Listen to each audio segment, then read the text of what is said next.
단체에서 불구하는 이제 처음으로 검토를 하기 시작했고요.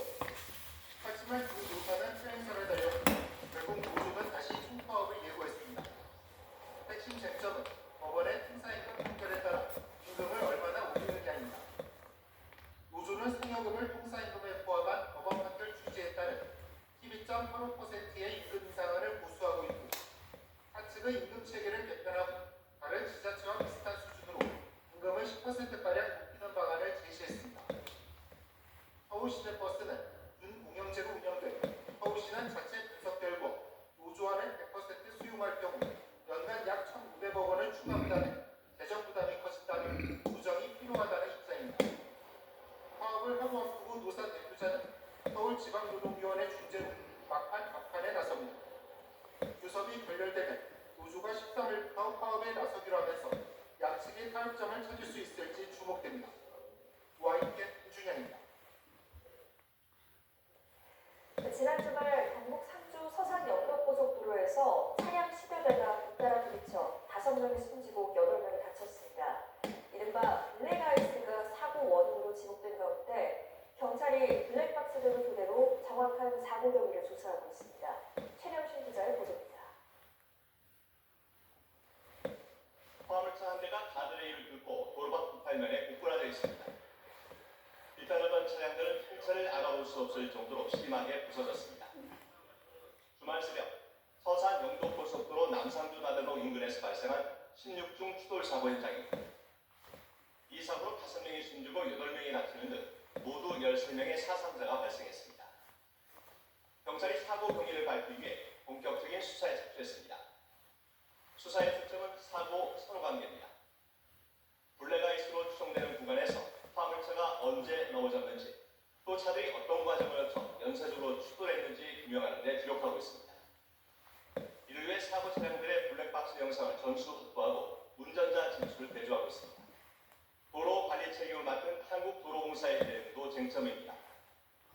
도로공사 측은 사고 당일 오전 6시 20분부터 염화칼슘 예비 살포를 시작했지만 살포가 완료되기 전 사고가 났다고 해명했습니다. 또 사고 직전까지 4차례 순찰을 했지만 당시 도로 상태는 양호했다고 덧붙였습니다. 경찰은 우선 차량 충돌 원인을 파악하고 도로공사 측의 과실력으로 수사 범위를 확대할지 검토할 방침입니다. YTN 최경식입니다.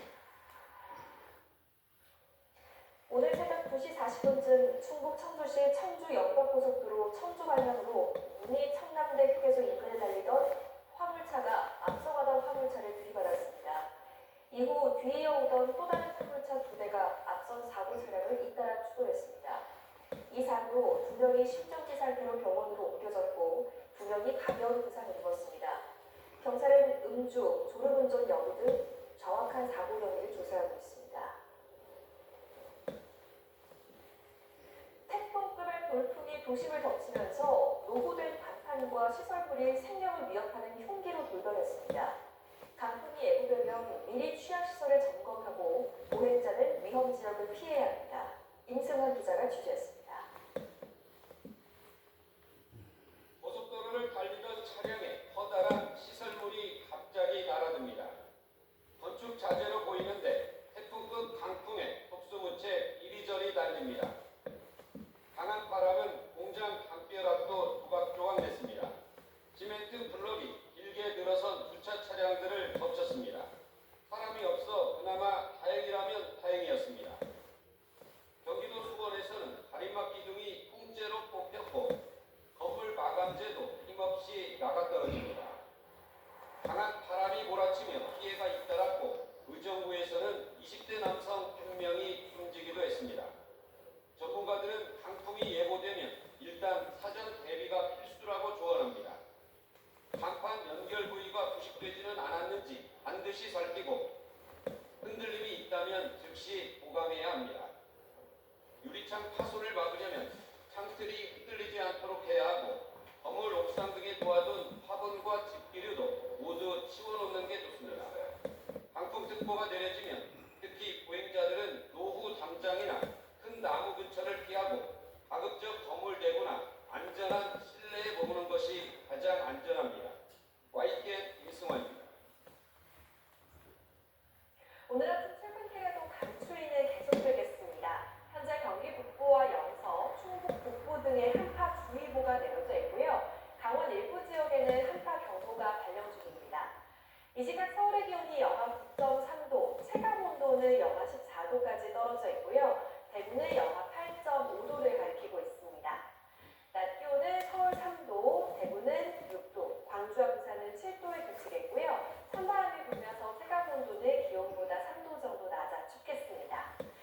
중부지방 중심으로 차츰 눈이 내리겠습니다.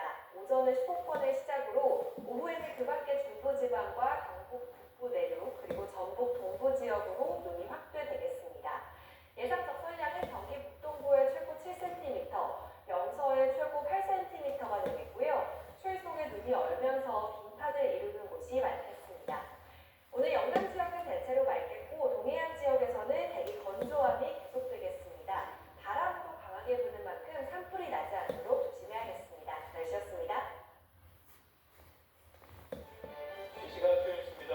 내란 우두머리 혐의로 기소된 윤 전 대통령의 결심 공판이 내일 다시 열립니다. 특검은 사형과 무기징역 가운데 하나를 구형할 것으로 보입니다. 강선호 의원에게 공천 헌금 1억 원을 건넨 혐의를 받는 김경 서울시 의원이 첫 조사를 3시간 반 만에 마치고 귀가했습니다. 경찰은 조만간 김 시 의원을 다시 소환한다는 계획입니다.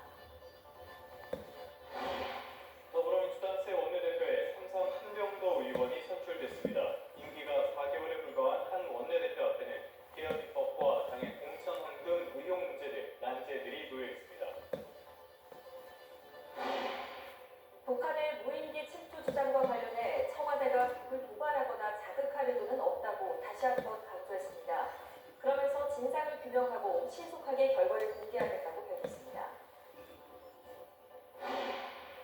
임금 인상을 두고 대립해온 서울 시내버스 노사가 오늘 막판 협상에 나섭니다. 노사들이 결렬될 경우 노조는 내일 총파업에 들어갈 예정입니다. 네, 다시 주요 뉴스부터 살펴보겠습니다.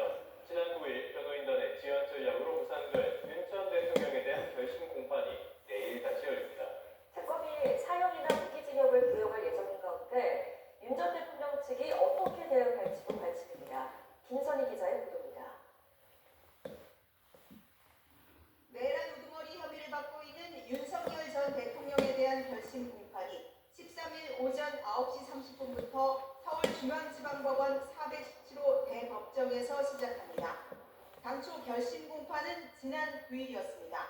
하지만 김용현 전 장관 측 변호인 등이 장시간 변론을 이어가면서 윤 전 대통령은 한마디도 못했습니다. 결국 재판은 김용현 전 장관 등 다른 피고인들에 대한 증거 조사만 겨우 마친 채 반쪽으로 마무리됐습니다. 지기현 재판장은 13일에는 특검 구형까지 끝내겠다는 의지가 강화합니다.